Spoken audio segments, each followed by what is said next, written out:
Hello, Michael. Nice to see you on my podcast. Thank you for joining. Can you introduce yourself in a few sentences? What do you do? What kind of business you run?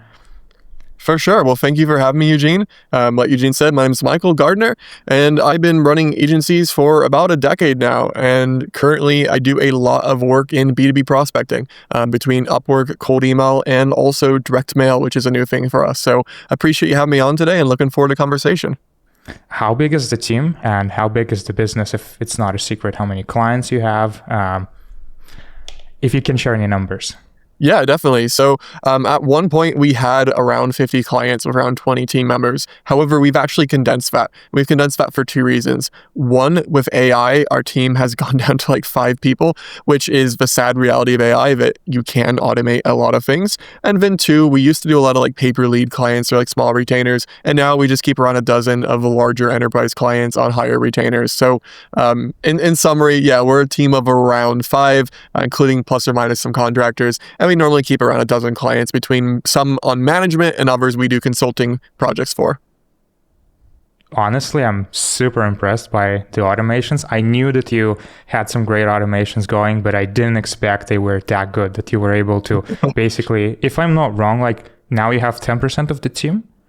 Yeah, like maybe 20%. And it's weird because I really like and dislike it. Like naturally it makes more money, but it also, I will say, like at the bad side of AI, like it is sad to not have like these big team meetings that we used to have. Okay. As I understand, you have a partner in your business who does the, I would say, tech automation part, and you're mostly about like business side, sales. Am I right? Yeah, that's correct. So I own our agency, DFY Meetings, and then I have a couple people that I work with on our operations. We have a director of fulfillment that does a lot of the client communication and management. And then I work with Felipe. We call him like our fractional COO, and he does a lot of our back-end automations and team. Because of that, I'm mostly going to focus on the business side of things. And probably the most important thing is we have this chess analogy in cold email where deliverability is king, meaning we can never sacrifice deliverability, and the queen is the offer. So meaning even if you have a pretty bad copy, even if your data is not as good, but your offer is very good, you can still get great results. Would you agree with this? Yeah, we've had some campaigns where turns out we were making a mistake in deliverability that we didn't realize, but the client just had such an in-demand offer that had so much natural engagement that we were able to bypass some of the consequences for those mistakes. So yeah, for sure, like even with perfect deliverability, if you have something no one wants, no one's going to respond to it. And we have seen that, you have startups that are pre-revenue figuring out product market fit, and they could have the best copywriter, they could have the best deliverability, and if no one wants the thing, no one wants the thing. Do you have any advice for businesses running cold email or lead gen in general regarding crafting compelling offers? Yeah, so I would say there's 2 layers to that. There's offer in terms of how do you frame, I'm just going to call it your thing, your product or service, and then there's your thing itself. That the most important thing is just, do people want what you have? For example, we have some clients that they have something that other people don't offer, or they're just significantly better, or it's just super easy. They don't even necessarily need an offer per se, because their product or service is just so in demand. A very random example that I reference frequently, we have a client that does industrial air filters. They don't need an offer. They just have a product that's incredibly in demand. Now, second to that is like the offer. So assuming people do want your thing, you may need to have an offer. If people are just crazy about your thing, maybe you don't. If it's somewhere in the middle, that's where an offer can be very helpful. An offer being either an intro service you do to build trust of an upsell, or an offer being a guarantee, or just a claim of what someone can expect. So definitely, the way you phrase your service can make a big impact. And from my own experience, many people don't understand, but actually cold email can be used not only sell an offer that already works, but can be used to do what's called market research. When you come up with a product or service you want to sell and you don't yet know if there's a demand on the market, and you can use cold email to actually learn if there's actually a demand for it. Have you ever had such experience, and do you have any special recommendations regarding running such market researches? Yeah, absolutely. So we've done tons of campaigns of market research. Whenever we take on a client that doesn't have product market fit yet, or they've only grown via referrals, we're always really transparent that cold email is market research, not sales. Now, in terms of how market research works with cold email, I think there's two ways you can conduct a campaign. First one is you just segment your list to industries, titles, maybe you test different services, and you look at the natural engagement. Do people want it? Now, the one downfall to that is most people won't tell you why. They'll just say no. Now, you can do like legitimate market studies of cold email too, where your call to action is, can I pay you for 15 minutes to get your thoughts on this? And that's probably the best source of truth if you want really in-depth market research. And also, if people do want your thing, you can also sell to those people, which is an added bonus. That's really interesting. So you're saying you can offer people like direct payment just for their time and learn if they need what you're offering. Yeah, absolutely. And it's a great way to get into large companies because large companies can often be hard to penetrate, but somebody that makes, 50, 60K a year in salary is easier to buy their time than a founder that, maybe has a tiny business compared to the corporation they work for, but proportionally makes more. That's really, really interesting.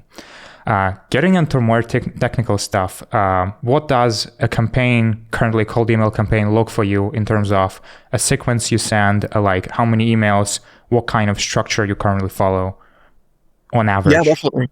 So normally the amount of emails we do is proportional to the market size. The smaller the market size, the more emails we're going to do because that slight improvement in results does make a big difference.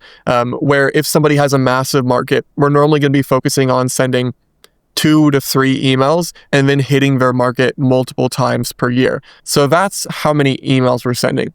Now, in terms of the contents of the emails, we do everything in segments. So we don't do one-on-one personalization or too much AI personalization. What we do though, is we build a list of specific people to an industry, to a title, maybe a software they're being used, an advertising action they're taking. That way our messaging is specific to that condition. So it feels more personal.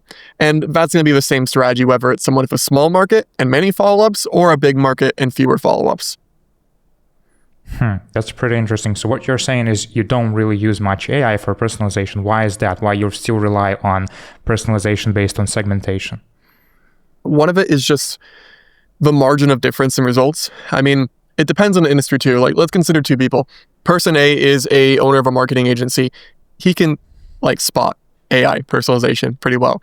Person B is, I don't know, let's say a facilities manager of a warehouse. Maybe he can't spot personalization. But ironically, the people that can't spot personalization are often the hardest to use AI to personalize for because normally AI personalization pulls from blogs, podcasts, LinkedIn. So a lot of times these people don't even have that. So the margin of difficulty and margin of cost to have AI personalization compared to the benefit, we would rather just send 15, 20% more emails. One of the things I noticed as well is that nowadays some people skip personalization completely and just, get straight to the offer, especially if it's good or you're contacting decision makers that don't have a lot of time. Do you ever practice this? Yeah, definitely. So I think the best possible thing, the best scenario is that you have a cold email that you have a massive market for and you can just not personalize. That's obviously more difficult though. So we have had some clients where I don't think we've ever not segmented at all because there's no reason to do zero segmentation. You can at least segment to professional services or e-commerce. That's already really broad. But yeah, a lot of times we'll start campaigns with a very small segment that's going to have a higher likelihood of success. We'll validate, and then we'll continue to test to see how broad can we get to the point where results start dropping. That's very interesting. Regarding specific copy, can you give me a high-level overview what a campaign could look like for you in terms of email 1, email 2? What do you usually send in a campaign? Sure. So we have dozens of different structures we do in our copy in terms of the way we order things, or in terms of short versus long, funny versus serious. However, and you'll find this in my YouTube videos or pretty much anywhere I post content, my favorite structure, especially for email one, is going to be relevant intro, pain point, solution, call to action. What that looks like is relevant intro. That's going to point out why did we reach out to them? What is the connection we have? Personal, logical, whatever it might be.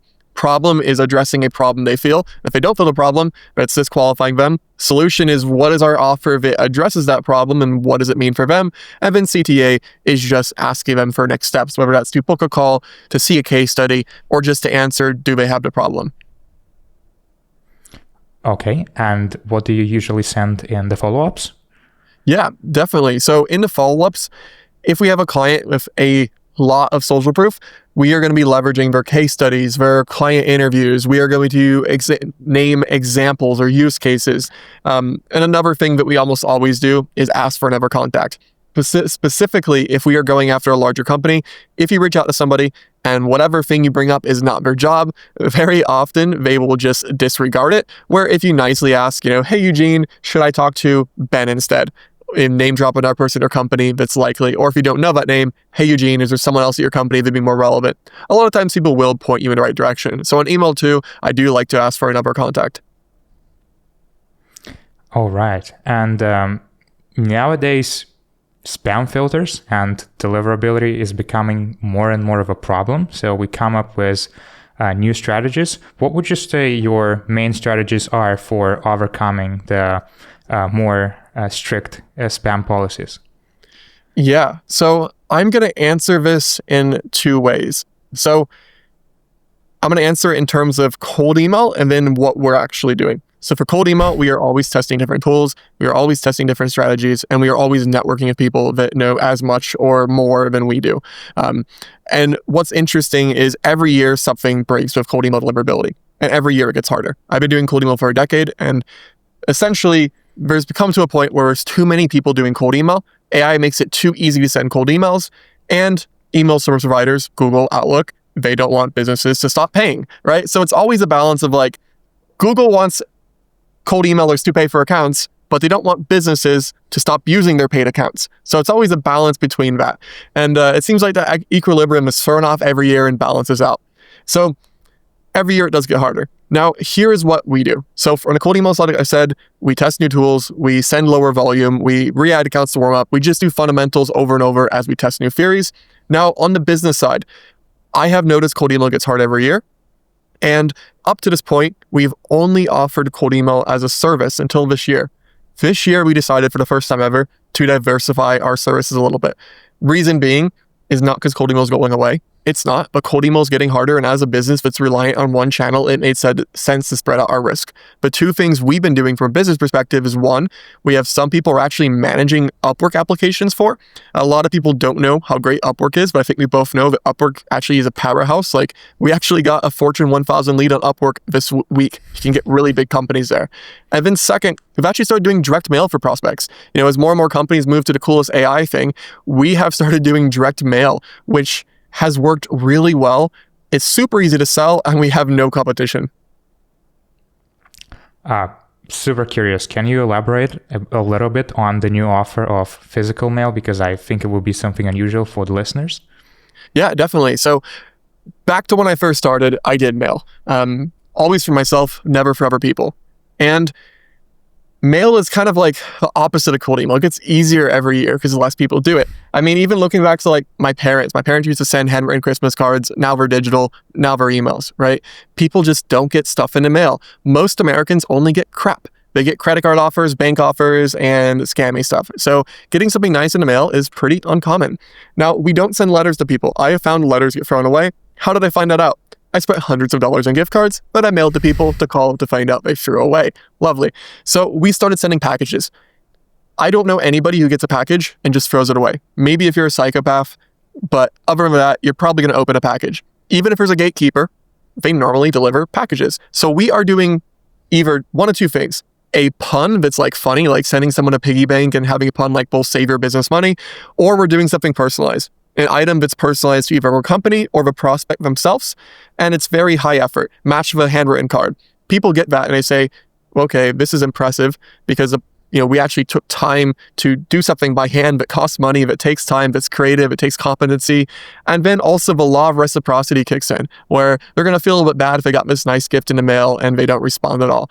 So yeah, we've been doing this for ourselves for a long time, but recently we've set up our own little fulfillment center and are doing it for our clients, which on the selling services side is pretty cool because we don't really have any competition and it's pretty hard to compete unless you're boots on the ground in the US.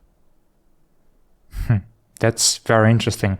And a relevant question, as cold email is becoming more and more competitive because the access to sending is lower and lower, it's easier and easier to send.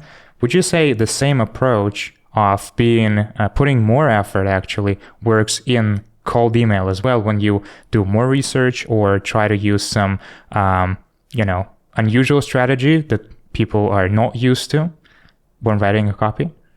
Yeah, definitely. I still get cold emails.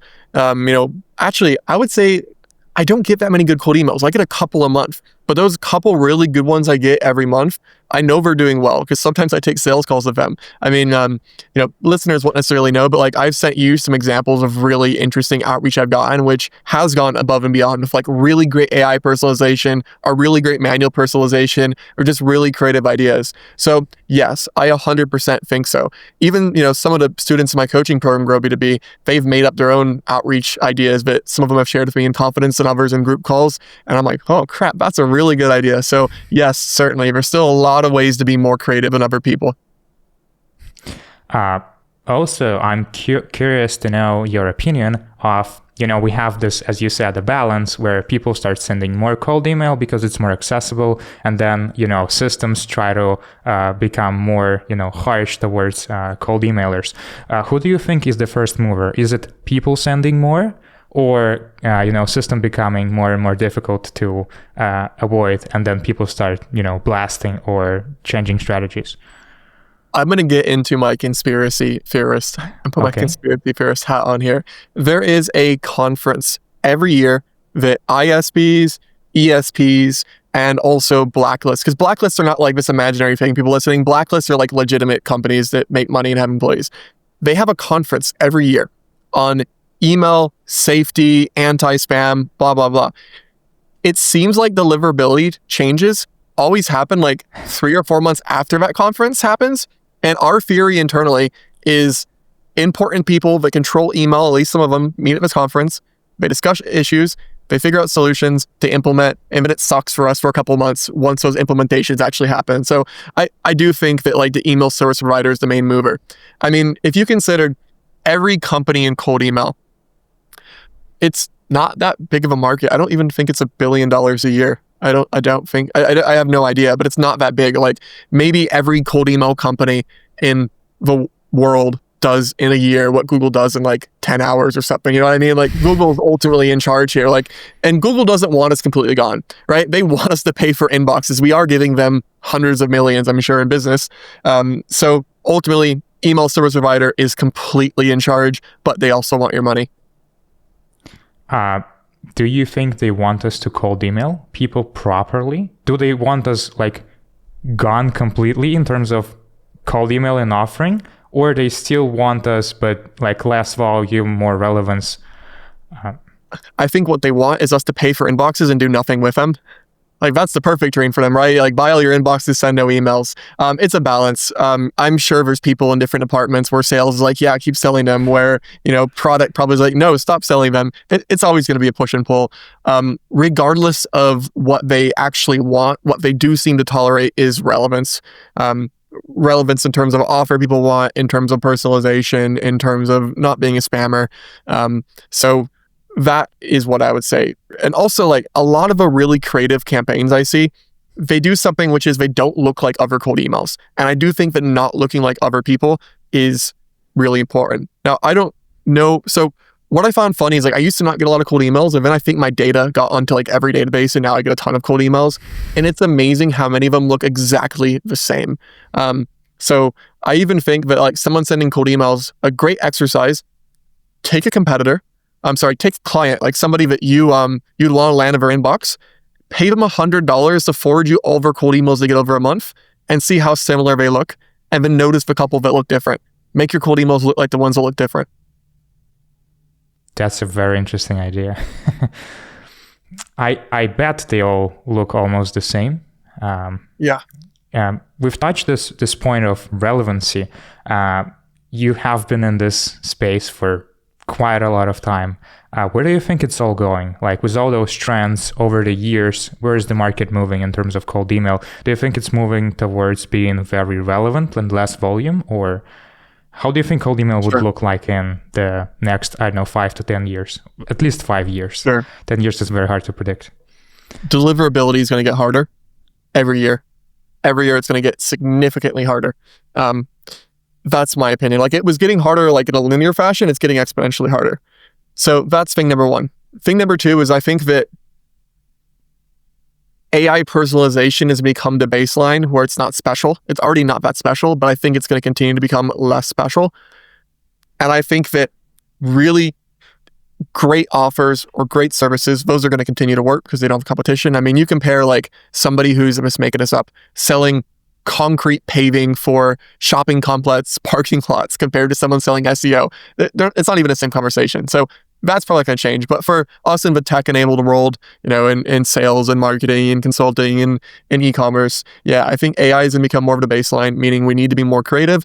And I also think that two things. One, who you are matters a lot. For example, I would bet that 95% of people you cold email are going to look up your company name and your name. If you have a YouTube, if you have a podcast, if you have a following, if you've been on the news, if you have 100 case studies, if you have 500, if you've worked with the biggest brands in the world, those things are going to do more selling than your cold email yourself because other people are also writing good cold emails. So one, brand. And the second thing is the really creative stuff, right?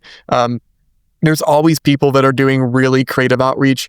Either they're having a really unique call to action, an intro offer, they're doing some type of cool personalization. So to answer, deliverability gets harder. AI personalization becomes more commoditized. However, if you do really interesting creative personalization or you have a lot of social proof, that's going to be how you win. Sounds like a plan for us. Michael, thank you for telling us so many interesting things about cold email now and in the future. How can people find more about you? How can they find more of your stuff? How can they work with you?